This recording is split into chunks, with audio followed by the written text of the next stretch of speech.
Hey there, everybody. Welcome on back to Soul Care Sundays. It has literally been like a full month since we've done the thing. Let's go ahead, hang out with my host backstage, and nerd out about something all of us authors seem to have a predisposition to obsess over. Stationery. See you soon.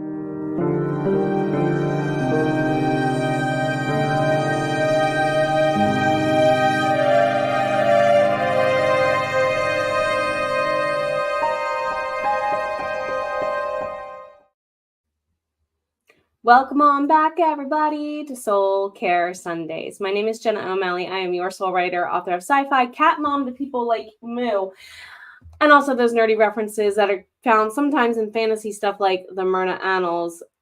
Also, book 1 and 2 are going to be out here soon. Book 3 is coming back in September, and by Christmas, I hope to have sent book 4 through 5 all the way off to publication. Hope you all doing well. Hope you all doing great. As Moo mentioned earlier to my co-host backstage, I may have to run her upstairs once we get started into a couple of questions right quick if she doesn't settle down, but I definitely wanted to say hello to everybody and get us started. As always, if you have any questions while we're rocking it out here on screen, you are welcome to go ahead and put them in the live question box there, or you can also go ahead and leave it on the replay, and we'll loop it into this one or our next meeting. To introduce my co-host backstage, though, first and foremost, you know her as a fellow admin of Heart Breathings, Heather. Hello, honey. How are you? Okay, thank you. How are you? Doing great. Tell us a little bit about yourself, my friend. Go ahead and tell us a little bit about yourself, my friend. Go ahead and, I'm sorry. So, hi, my name is Heather Dewey Pettit, and I am a writer, editor, and artist. And sometimes I say what ties all three of those things together is my love of fantasy and science fiction. Just to touch on this real quick, because we've got other people. My main work in progress as a writer is a novel that is essentially a women's fantasy with elements of YA and epic fantasy, and all that's on a mythology base. So there's that. And then as an editor, I'm a freelance line editor, copy editor, and proofreader. And I also do sensitivity reading / whatever you want to call it, authenticity reading or conscious language. So I guess real quick, specializing in things like neurodiversity and other and also mental health things. Let's see. Trying to wrap this up quickly, but I do have something coming out pretty soon here, just in a couple weeks. I have to wrap things up with it, but so I've put together a style guide. It's very short. Pardon me. It's very short, but it is currently called the Fairy Style Guide and Glossary for Writers. So there's that. And let's see. So really looking forward to that. Also related to that sort of is that late in September, I will be speaking at Necronomicon Tampa, where I am in Tampa Bay, Florida. And then also as an artist, I love working with watercolor, and I have a shop in on my Ko-fi page, whatever you want to say, where I have some listings for eco-friendly planner accessories. I like how you worded that, because they really are eco-friendly for sure. Glad to have you here. Also, bringing a familiar face from the author tubes, and you probably know a lot about the services hub that she and a friend have cultivated. Devin, welcome, my friend. Tell us a little bit about you. Hey everyone, my name is Devin Gambrell Clark. I write fantasy and steampunk with a splash of romance and snarky female leads. My first book, The Witch's Crystal, is out. I am also the founder of All Call Indie, which is a database of freelancers for indie authors. So if you need some help, if you're looking for anything, we have everything there. I'm also happy to announce that we will be upgrading the website to its own space sometime in the beginning part of next year. That's a huge leap for all of you. I'm so proud of you. Epic work with that. Oh my goodness. Also, yet another familiar author tuber friend, and was probably helping you break the block earlier today, Sam. Hey everybody, I am writer Sam Wicker, and there is my channel. I have a link tree as well. If you want to join us for Breaking the Block, it's every Sunday at 10 a.m. and you have the option to join us up on screen if you want to. Sign up form is in the link tree, along with a sign up for character randomizers, which are once a month, and a collaboration that I'm hoping to do next month. It'll start September 1st. And it's all about what you know as an author, because we've all done the research rabbit hole. So what have you become an expert in just because you are a writer? And that's me. Yeah, things I never thought I would need to care about knowing about as a writer is the short answer for all of us. Oh my goodness. And we have one more epic friend waiting for us backstage. Returning guest, also someone who loves tarot about as much as I do, Miranda from Miranda's Cauldron. Hi everyone. My pen name is Miranda, and I'm also Rita H. I write young adult paranormal fantasy because apparently there's a difference. I thought they were basically the same, but anyhow, I have 2 series written and revising, which is Essence of Elements, which is to do with I camp with kids that have elemental powers, as well as Witches of Solace, which is a bunch of teen witches that didn't know they were witches, and that's their discovery.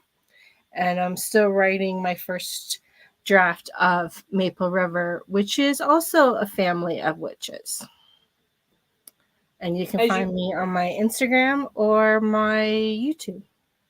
That's as you can see, we have quite the theme going on today. A bunch of epic, awesome fellow author tubers.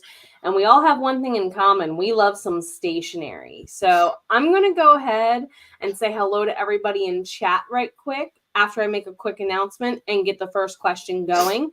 Feel welcome in the chat, live or replay, to respond to some of the questions too. Announcement. I've dropped the 2025's topics for Soul Care Sundays. It is the 7th link on my link tree. Same form as 2024. I just made it 2024-2025 and included all of next year's topics. I've used up the entire database of suggestions of audience requested topics. So September, like 3 months toward the end of the year, I think September, November, December, something like that, are to be determined. So if you fill out that form, we are also looking for topics. If there's a topic we did in the past and you want us to repeat, now is the time to start asking for those repeats. Sarah, hello, it's good to see you. Our friend Sarah has started sprinting. If you did not know, please go give her some love. She's got like less than 50 subscribers. We're trying to help her grow. Give some love to the community for sure, and you are so welcome. All my fellow hosts are in chat. Rachel, it's good to see you. I hope you're doing epically, my friend. Alongside Nicole, stopping in with all the things. I was going to say, we've got multiple things going on today live, so I imagine we're going to have quite a few people on the replay. Glad to have you here. Good to see you. Element 8, 3 hours researching the effects of force on the yeah, the things that go on around you that you have no clue go on around you. don't look at my Google search, please, and thank you. Question number 1: when did you first fall in love with stationery, my friends? We'll start with Heather and go around the circle. Muted? Hey Heather, I think you're muted. Sorry about that. I was coughing a second ago. I have loved just paper, school paper, since I can remember. But when I was a kid, everything was paper. You know, the weight of paper, the finish of paper, how it feels, things like that. So since I can remember, really, so for way too many years. You know, but in terms of actual stationery, like pads and, you know, just I guess I got my first journal when I was in middle school as a gift, which kind of surprised me because it was from my brother. But you know, it was a pleasant surprise because I guess he knew I was already writing some things down in, you know, in composition books, and it's still a thing with me. I've been using them for a very long time, so love them, love it all, love all the things. Actually, I was talking about it. I wanted to reference this if I could super quick. One the correction, the only. Okay, let me back up.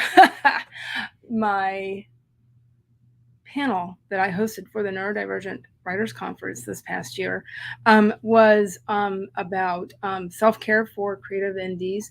But anyway, one thing I really wanted to talk about was stationery, and I did, and including all of the things, because all of the things stationery and planners and such is that it's sensory oriented. And I found that topic fascinating, and I mentioned it and talked about all the things you can put in it and the dangly bits and all. So anyway, I just wanted to put that 2 cents in real quick. Devin. I'd have to, yeah, my dad taught me how to write. He was a drafter in high school, and he started drafting in college when he was drafted for NOM, so he didn't get to finish college. To pause, So do you mean like drafting writing or like architectural drafting? Architectural drafting. Yep. With the huge desks and the giant triangles, and yeah. So he taught me the different kinds of paper, the different kinds of pen, different kinds of ink. He literally taught me how to write my alphabet. So yeah, since before I could remember, I've been a paper pen person. I kind of had a similar situation because my father was he was an engineer and a drafter as well. So he always had all that craft paper stuff, folders and things, and then also I remember the drafting pencil, the flat drafting pencil. Yeah. My dad was a carpenter and handyman, so he always had those wooden flat drafter's pencils in his pocket wherever he went. Sam. So the cat used to get me in trouble when I was 3 and 4 years old because I would be in the paper and pen drawer at Mama's. His name was Festus, and he was a huge Manx cat that didn't have a tail, and he would watch me get all the way into the drawer and actually pull stuff out and start drawing and everything, and then he would go get Mama. But I kind of had a similar situation with y'all. My mom was a secretary for a construction company, and her bosses had those big blueprint drafting tables, and they would let me play on them a lot too. So yeah, 3 and 4 years old, that's when I fell in love with pens and pencils and paper and everything. Love it. Miranda. Muted? There, better. Unlike you guys, I really don't have any stories that I remember that young with paper and pencil, so I probably did it anyhow. I do remember when I was a teenager, I would take my pencils and my legal size, those flip pads for the legal, whatever they're called, or just notebooks, and I would go outside and just write stories. but I didn't probably have an obsession until I started probably college. And that's when I wrote more in the journals and diaries and getting notebooks. And whenever I would go somewhere, I'm like, oh, that's a pretty one. And I would pick one out. We would go to Banff a lot as a family, like husband and my kids. And my husband would even pick out journals for me that he thought I would like. And then I didn't have the heart to say, well, this is just blank paper. What am I going to do with it? But so they just still sit on my shelf being unused for now. I like how you added the for now because that's changing, isn't it? Yeah. Me, it's all mama's fault. And partially Lisa Frank and Amy Brown, if you know those names. I know Lisa Frank. Lisa Frank, yes. Yes, I was that 90s kid. I started pre-K the year Beauty and the Beast was in theaters. So 91, 92, which was right when Lisa Frank got affordable, if you know what I mean. Also, shortly after the Lisa Frank craze, Amy Brown, who does like fairy and animal art, that's kind of watercolor-y, very gorgeous. Wanted a tattoo. Yeah, it's like some of you are now like, wait a minute. I remember seeing, because there's statues, there's calendars. Amy Brown was all over everywhere with stickers, and I grew up from Lisa Frank into Amy Brown, and thing behind me. Now there's a table full of stuff over there. Thank you, Sarah. Sarah's fault. Thank you, Sarah Cannon. That's where mine started, was Lisa Frank for sure. I agree with the conversation in here about chat with CAD coming in to replace drafting. It is a lost skill to be able to draft by hand. A lot of my students who are engineers now can't. Heather mentioned the Neurodivergent Publishing Conference. Here's the link. Hello, Sako. Good to see you. This one was on one of my panels. And you were on one of my panels. Yes, I was. And I submitted to host a panel next year. I'm so excited. So who is your greatest enabler right now? I imagine for some of us on screen, or all of us on screen, hubby. Anyone else maybe in your life who's the biggest enabler about buying you stationery stuff? Mom was, before she passed away. She would bring me buckets of stuff and bags of things, and yeah, so she was pretty bad. That's the reason why I still have buckets usually. It's my dad. Really? Yeah, we still, like, if we're out shopping and we see like a new pen or a new marker, we'll mail it to each other. Or when he comes to visit, he will come with a box of stuff that he just found. So I've got like handcrafted parchment sheets and things like that. Neat. We're getting ready to go to the Ren Fair here in a couple of weeks, and they have a journal maker who is a resident artist to this fair. They do it every year, and they like, kind of like how Heather does, make their own paper. And I just want to go there and just like touch all the journals. And I know someone's going to be like, it's your birthday. Yes. I know it's my birthday. Do any of your children, for those of you who have children, enable you around the holidays and birthdays with stuff too? Like easy stocking stuffers? No? Yeah, my daughter does. Whenever she goes on trips with her boyfriend, she usually picks out new journal, pens. She's bought me quite a lot of Post-it notes of very light colors that we can't see up in Canada. So when she goes to Hobby Lobby or places like that in the States, she usually brings me stuff, or just candles. Actually, Candles, the other requirement. My son, the closest he's ever done is that kind of thing is to get me a Chapters gift card, which you can buy journals and that kind of stuff at Chapters. Is that a bookstore, I take it? Yeah, it's like Indigo. I don't know. Is Indigo an American thing? I've heard of Barnes Indigo. and Noble. Yeah. So maybe it's just basically up in Canada.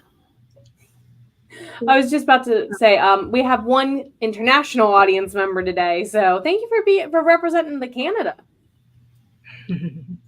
Thank you, Element 8. A lot of other countries have Epic stores. I'm looking at you, Japan. Can I just have a gift card to like Daiso, which is their dollar store, please, and buy all their stationery, please? I want to go to Japan so bad. Angela's going to Same. Japan in the near future from Hardy's admin, and I'm like, take me with you. We'll Mom, fit in can I go? suitcases, promise. Which brands are your favorite to love on for paper-based products? We're going to talk about pens and stuff in the next question. Let's just talk paper.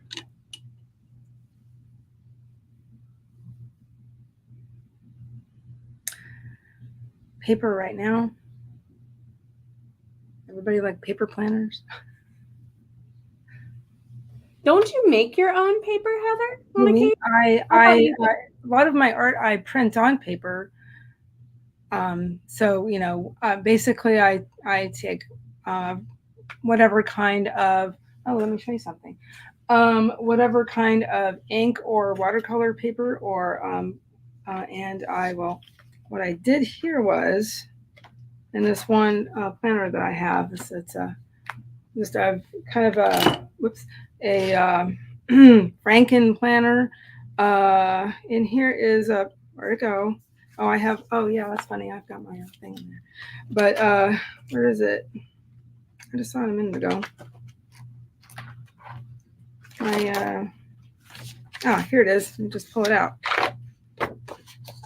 It's watercolor paper punched that I did some gel printing on. So I do gel printing. And then I'm going to see about making a bunch of them in a batch with different colors, and then maybe putting that in my shop there. So Love it. So that's what I do.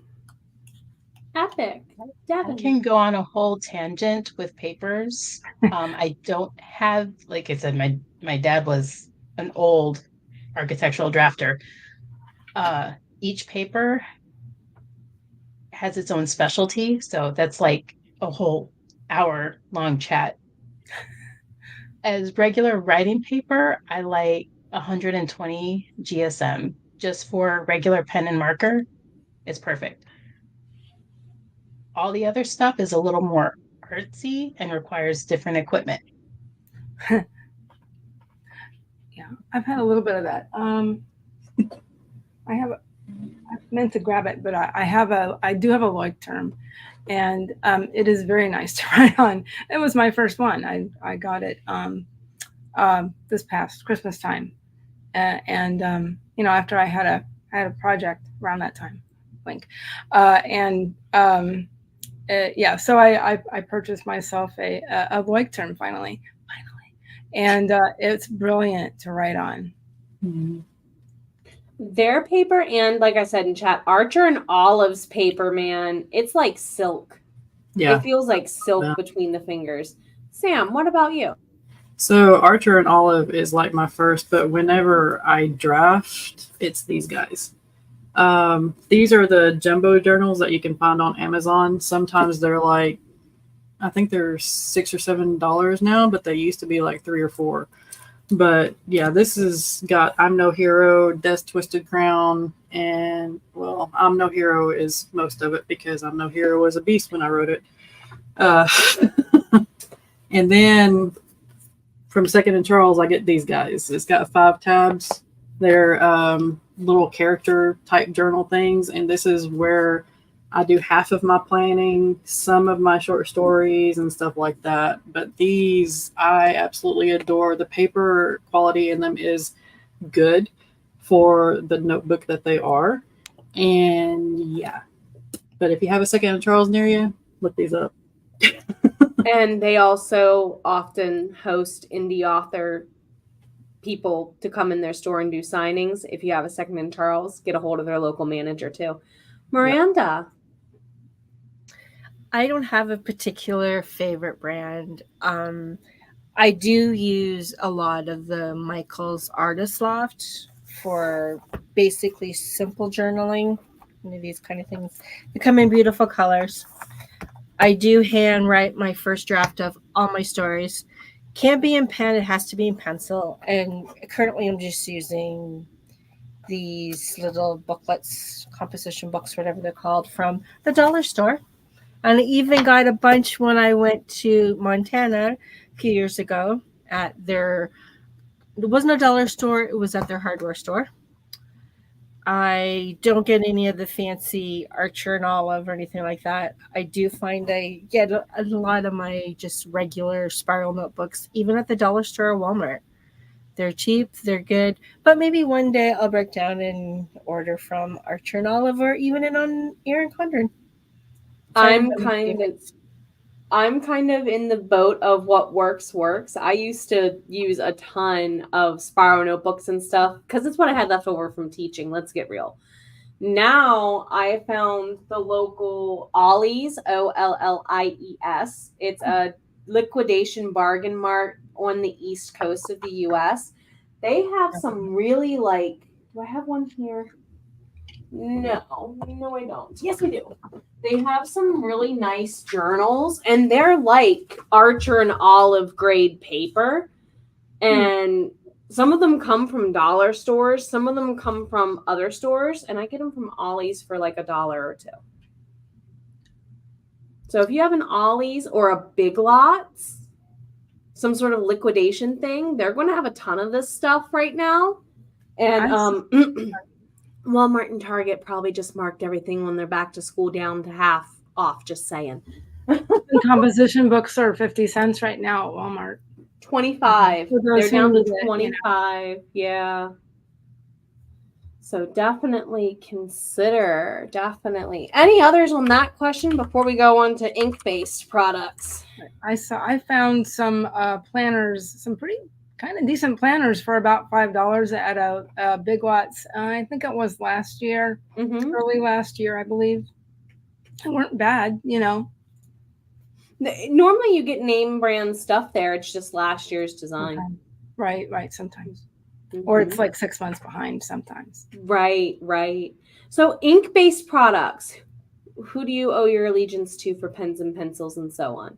Yes, we can include computer ink if you want. Uniball. I do like their stuff. The 207 Plus has really good, nice ink, and it really pops even on cream paper.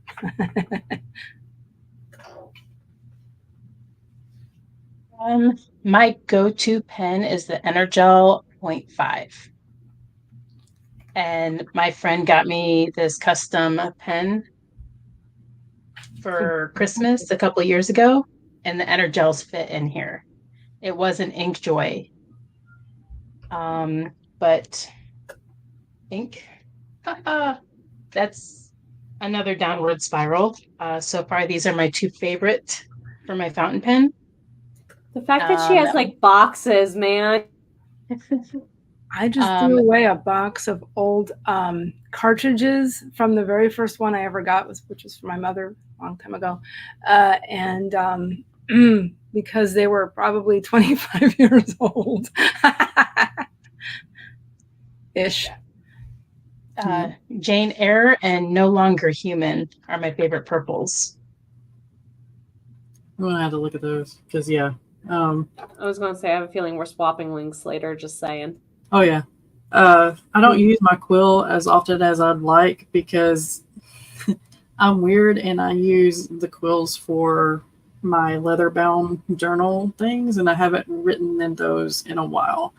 But my go-to is the S-Gel Sharpies. They're the 7s. And then also your Pentel Energel pens as well. I think they're 7s as well. I like 7s because sometimes I write big and it looks better to me. I don't know why. But pencils are like the cadoozles because they have cute little animals on them. Yeah, for my pencil, I've got the Papermate. Yeah, I've like left things and then to grab. But with those zest gels, I like them too, Sam, because I like, I don't know, ergonomically or Yeah. whatever I'm trying to say. You know, I just They like feel- how they feel, and I like how they feel on my hand, and they're Yeah. comfortable. They're not too Yeah. big, not too small, I guess. And they write on everything. They even write on receipt paper. So, I mean, yeah. Yeah. They don't smear. If you No. have any scrap of paper near you and you have an idea right away. Yeah. Yeah. Well, whenever I was at work, we would do Western Unions, and you had to sign your name, and the customer had to sign their name. And these pens right here were the only ones that would always work, period. Noted. Next time I need to deal with that. Miranda, what about you, my friend? My favorite go-to, just regular ink pen, would be the Patel RSVP. They come in various colors. When I took a couple of writing courses back when I lived in the big city, I went into their bookstore and found pinks and a light blue and purples, so I was like happy. But when I do my first draft, like I said, in pencil, this is my go-to pencil. I don't know if it's just Canadian because it does say Canadiana on it, so who knows? But it's just a number 2 pencil, so pretty basic. And I also do a lot of color coding when I do my revisions and my note taking. And I did find this at the dollar store, and they're Optimus, and I use them all the time. Every time I go into the dollar store, I get more so I won't run out. And I did look them up on Amazon. And if you want to pay $20 for the same thing for $4, go for it. And then my other kind of pens that I tend to use are the Papermate gels and the flares because they come in nice, pretty colors. That's my And on our guilty travels, I think it was either one of my kids that picked out a Dragon for me, Dragon pen. I tend to not use it because I don't like the feel of the pen. And then this one I probably bought this 5 years ago when we were traveling from Ontario to Saskatchewan. And I've used it a couple times. I gotta agree with the flares. They're a guilty pleasure. Former teacher, I had them everywhere. Also, Kuretake lasts forever and is comparable to Bic, in my opinion. If you get a hold of a Kuretake, don't let it go.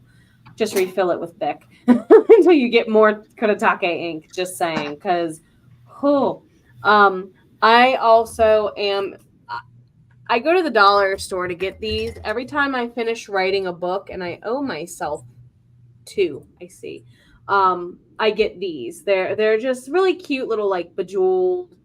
They have black ink in them, but they're wide enough that they will hold Bic ink for the 0.7. So I may start swapping out and mixing over and actually using them more, but just the little things to keep us happy. For sure. So we're going to talk about stickers. The sticky things. When it comes to stickers, which party do you hearken to? Yes or no? Why or why not? This would be anything that has a sticky adhesive back to it.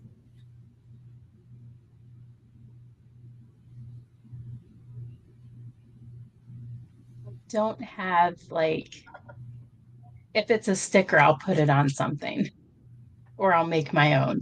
And I unfortunately don't have my journal in here. I have this one. Any journal or book that I get, I put stickers in it. So this is my previous writers. I don't know if you can see all that. Yeah. I was going to say, you do like legitimate Bujo bullet journaling in there sometimes with those stickers. Yeah. Oh, my latest sticker that I got in 2 days ago. Get in, loser. We're doing magic. I love that sticker. So this one's getting ready to turn into what that one looks like now. yes. What about you, Heather, Sam, or Miranda? I don't have a lot of stickers, but I have gotten some here and there. Every once in a while, I'll pick up a very little small thing of stickers from Walmart, but or sometimes I'll see them at the Dollar Tree, and some of them look all right, and some of them end up not being that great.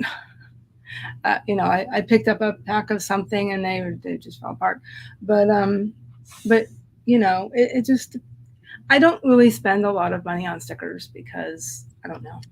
I just have other things I need to spend money on for the most part. But if you're talking about sticky in general, I don't know. For a while there, I was collecting washi tape, and I found this at Walmart. I haven't completely opened it, but it was on clearance for $5. This set here, they're Bow Bunny, and they're pretty. Nice. So I at one point I had a serious collection because I was following a lot of people who did bullet journaling, and they were calling it omni journaling because they like to paint too. So they were using special fancy stuff and used a lot of washi tape. So I was like, well, that's kind of neat. So So I decorate each journal that I start on the outside with stickers, and I've run out of room. So I have found the beauty of reusable sticker journals. So you can stick them all on here and you can pull them back off. A lot of these are DL Tillery stickers, by the way, on that page. And then I've got some cute animals. And then I've also started collecting stickers from places that we go to. So this is Pinky's. It's a restaurant down in Charlotte, and this is Orbit DVD. It is an awesome retro shop in Asheville because, of course, it's in Asheville because Asheville has everything cool. But yeah, I have stickers everywhere. I live 5 hours north of you in Maryland, and I would still drive to Asheville, North Carolina for some certain stuff. Just saying. But I also have a family that live close by there. So, Miranda, the stickers and washi tape is a relatively new endeavor, thanks to the Hardys.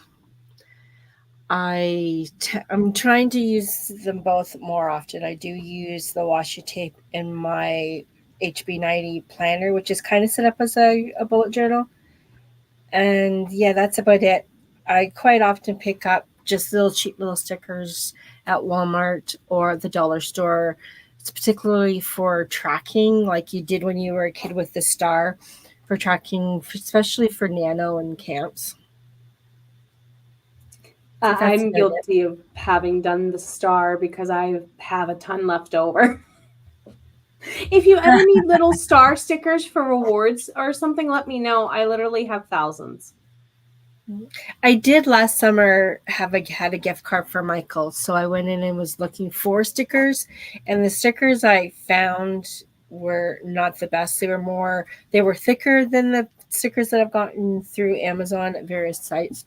So I thought I'd use those, but I've only put them on covers of journals, and that's about it. So I wasn't thinking very well when I picked up those. They were really big with snowflakes and trees and mountains on them. I thought I would use for my writer's journal, but I haven't yet. Keyword yet. Yeah, I say that a lot, don't I?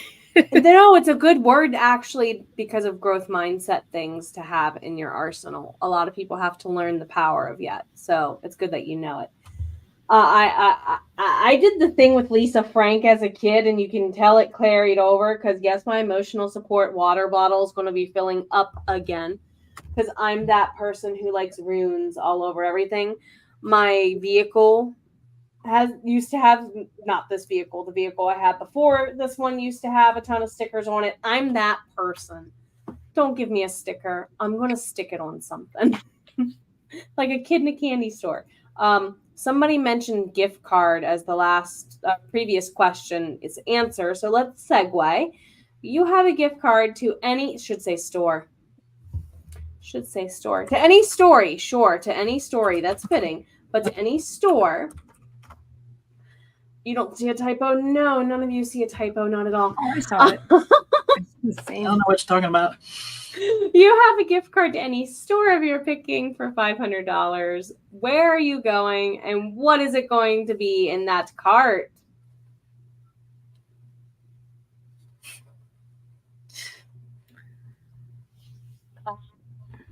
I'm too picky, so I'm going to say Etsy because there's a lot of stores on Etsy. That's a good choice to start. Here lately, I've been looking at Kawaii Pin Shop. So that's probably going to be the next big spend whenever I surprise myself, because this little guy, it's Dusty, came from there, and it's a little dog pin holder thing. Oh my goodness. And of course, the pin goes out. That's just adorable. It Like, is. oh,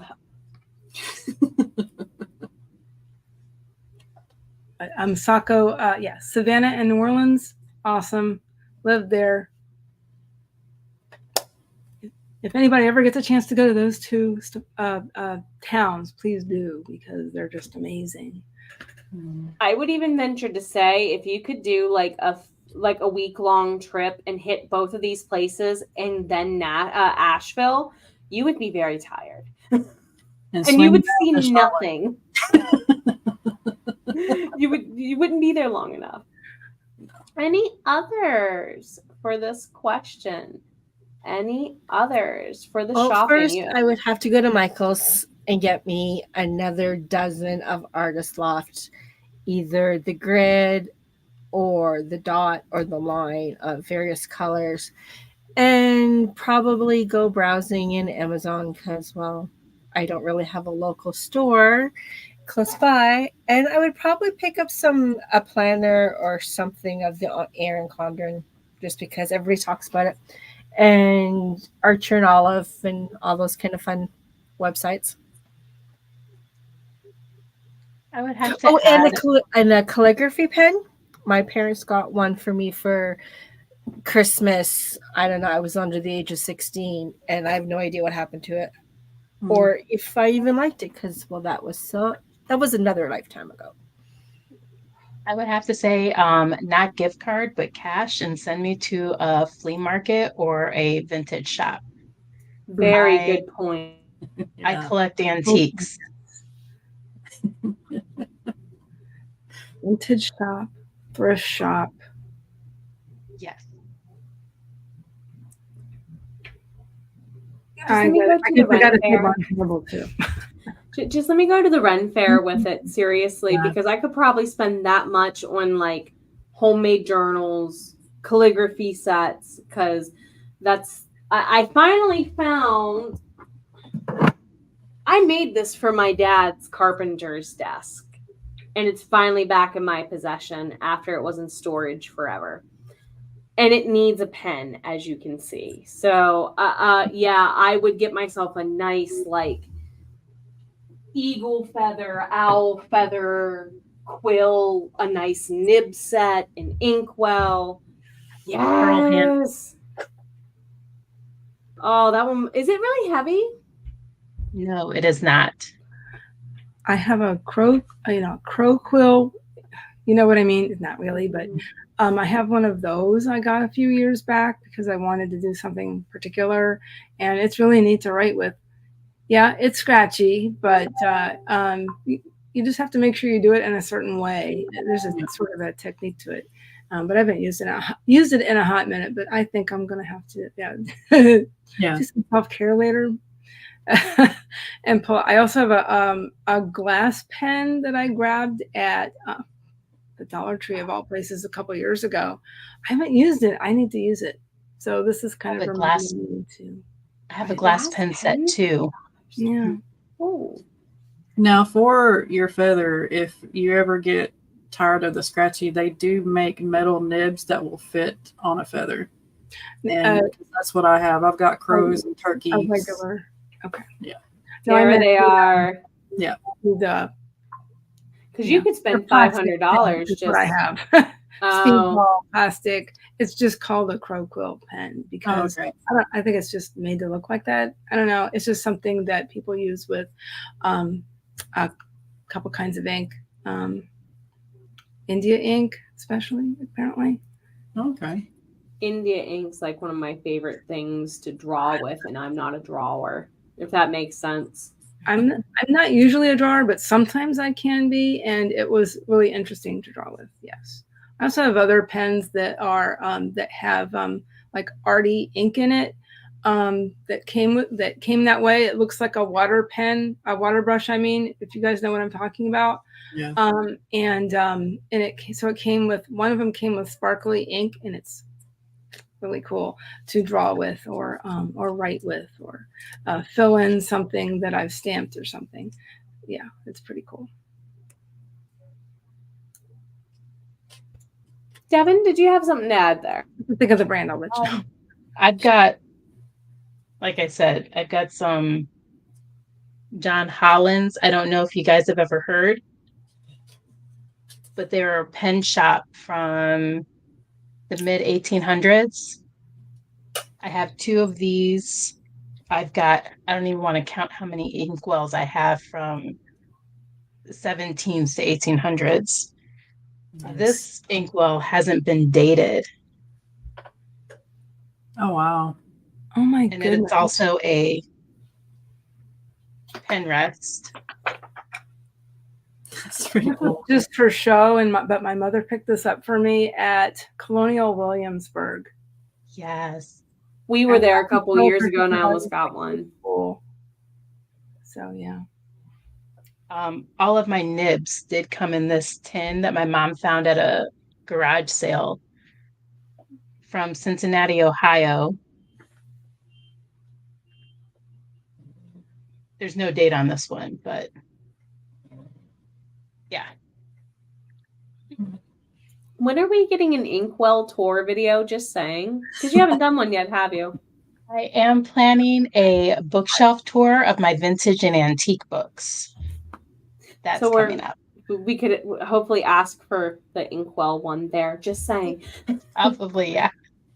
I don't have a lot of vintage books, but I have a couple real quick. I have a vintage copy of Peter Pan, the novelization from the, I think it's from the 40s.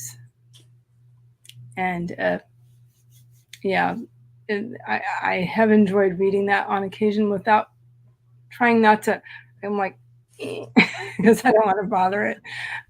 But it was really cool to read for the first time because, wow.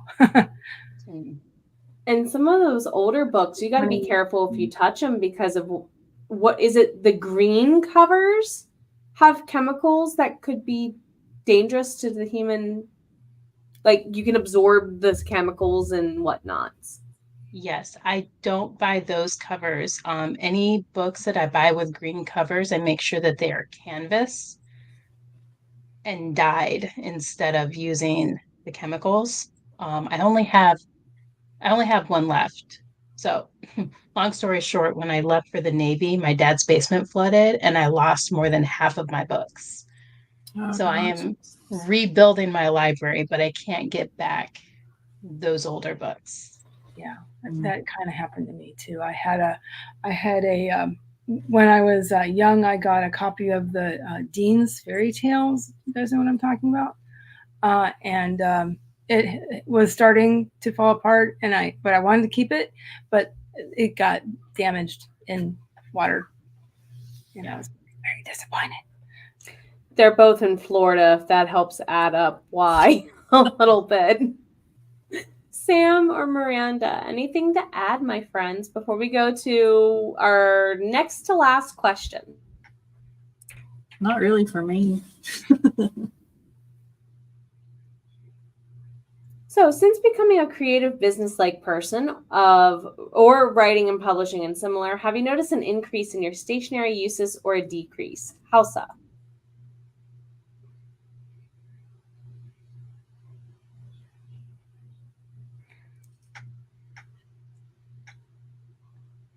I have definitely, there's been an insane decrease, truthfully. on my end. Not the collecting of books, just the stationery. Which is surprising considering my husband's now retired from the military and we're no longer packing up and moving every 2 to 3 years. So what you're saying is you're a master of moving, but you're glad to have less stuff to move. Got it. Heather, Sam, and Miranda? Sorry. I kind of had a similar background, but we just moved a lot. No military background, but what was I going to say?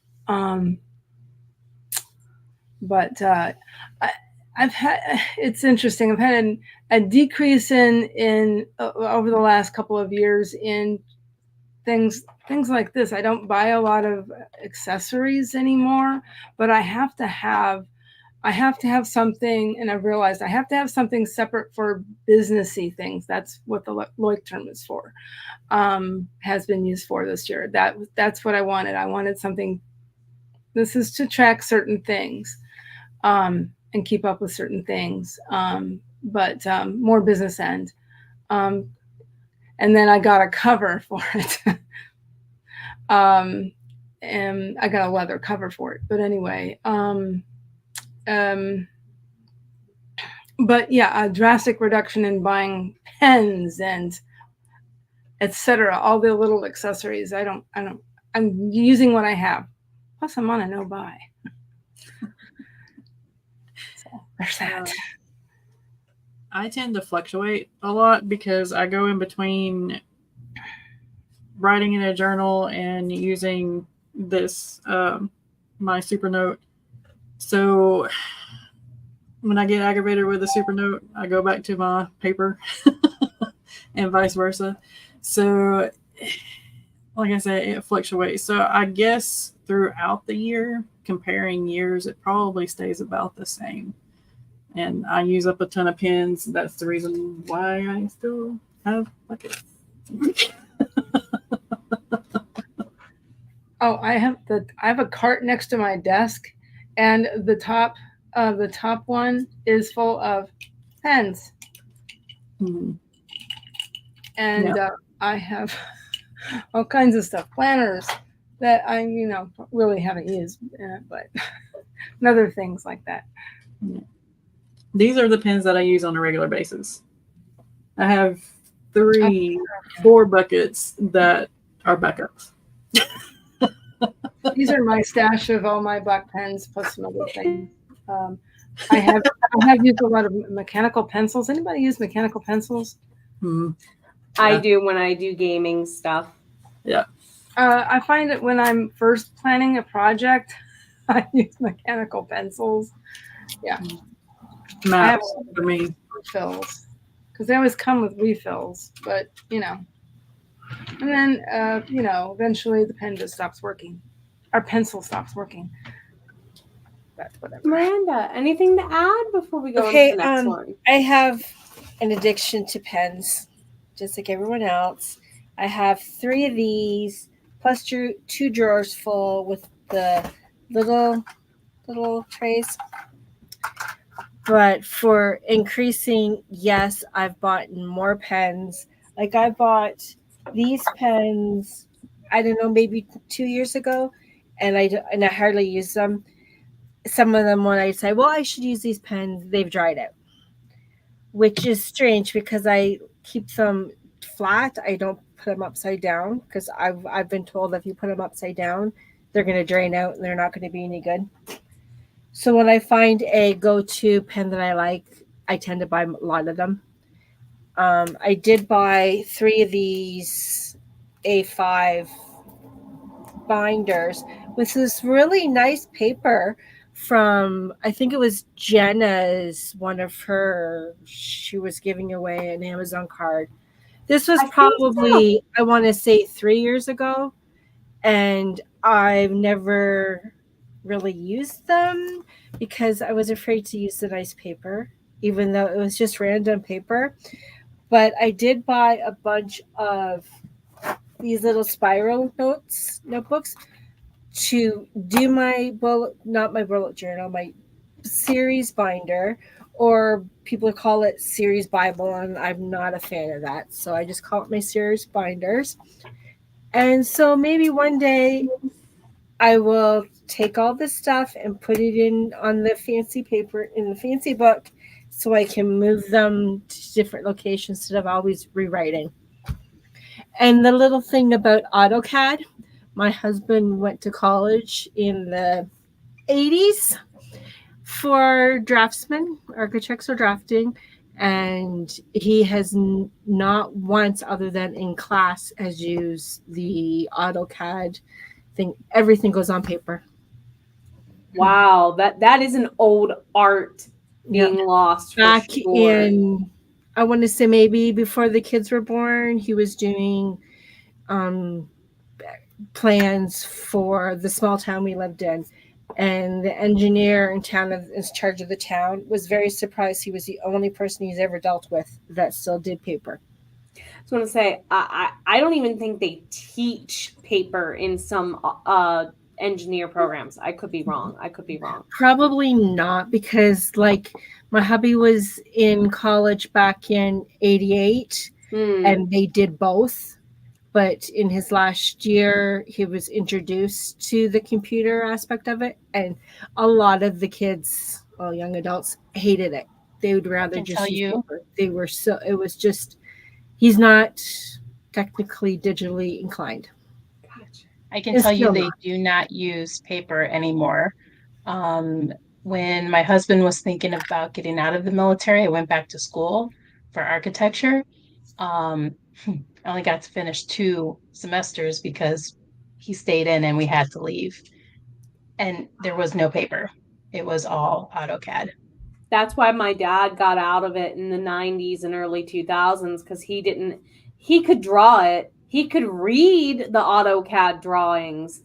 He couldn't do the computer stuff to do the drawings. I was going to say, Element, you've probably seen this a lot too, because my dad stopped anything with construction by the time I graduated in 2005, and was saying kind of the same thing with the AutoCAD for sure. Yeah, insert the both GIF. I'm sure some schools still teach it if they have someone else on staff who can, but that's probably becoming a dying option, I guess. So this is actually from Lauren over at the Writing Sisters. She was going to join us backstage today, but couldn't due to some family things that came up. She still wanted me to share her question, though, and this is going to be our last one for the day, my friends. Do you buy stationery out of necessity or as a reward? Both? Somewhere in between? Yay, nay? I'll buy it if I want it. And then I'll figure out a use for it. Yeah, that's what the gift from Eldorado is for, because it's both. If I need it, I get it. If I do something spectacular, I get sushi and I get stationery. Hey, at least your husband knows exactly what to do. Exactly. I'm waiting for the Archer and Olive Halloween collection to drop. I have money set aside. I will get at least one of those. Heather and Miranda. I do both. Like if I'm having a bad week, if I'm in town, I just pick up that new set of pens or the new notebook. I just go into Amazon and just shop. And sometimes I actually purchase the things that goes into my cart. There's nothing wrong with window shopping, and you cannot convince me otherwise. Exactly. Yeah, I do that too. And yeah, mostly as a reward for me. I actually... unless it's like my birthday or something, I'll kind of... You gotta buy yourself something for your birthday. You gotta. I actually broke a personal best record this year. For the first time in 15 years, I've spent less than $50 on school supplies and office supplies during the months of July and August. The caveat, I'm not buying for 100 plus students either for a full school year. case. I will do it. I was literally at Walmart the other day and I messaged Cody and I'm like, so yeah, this feels weird because normally by now I have 2 shopping carts full from Walmart on the day that they're starting to put stuff down on half off because it goes further. And he's like, please don't. I'm not helping you unload the car. Please don't. So to all of you who love the stationery, whether it is for a reward or if it's just because you enjoy it, thank you for hanging out with us live or on the replay. Do remember that there is somewhere, I got the link at the top. There it is. In the description box, you'll find my link tree. Around the 7th link from the top, you'll find the Soul Care Sundays lineup for 2025. We're looking for old and new friends to join in. So hint to people on screen, if you want to come back, please refill out. And above all, everyone, thank you so much for being here. Take care of you. See you around. Bye.